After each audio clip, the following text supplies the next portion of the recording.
மகா அதிசயமான காரியத்தை தியானிக்க போகிறோம்.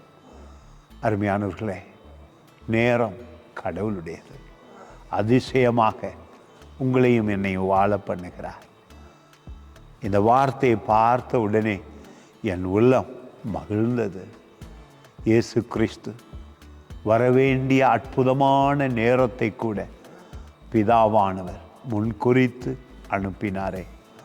அந்த அதிசய தேவன் இந்த நாளில் உங்கள் உபத்திரவங்களிலிருந்து, நோய்களிலிருந்து, பாடுகளிலிருந்து, தரித்திரத்திலிருந்து அற்புதமாய் விடுவிப்பார்.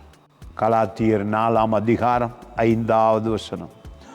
காலம் நிறைவேறின போது ஸ்திரீனிடத்தில் பிறந்தவரும் நியாய பிரமாணத்துக்கு கீழானவருமாகிய நம்முடைய குமாரனை தேவன் அனுப்பினார்.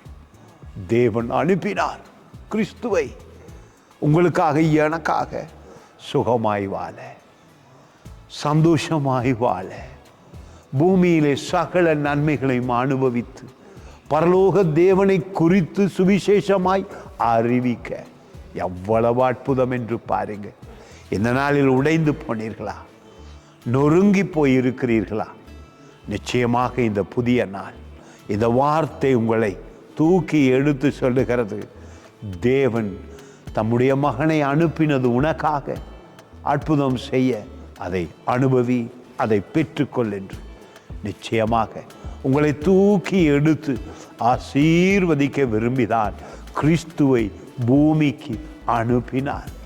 அதை விசுவசித்து அவருடைய வார்த்தையை மீண்டும் மீண்டும் உள்ளத்திலே தியானிக்கும் பொழுது அதிசயம் நடந்தது. God bless you.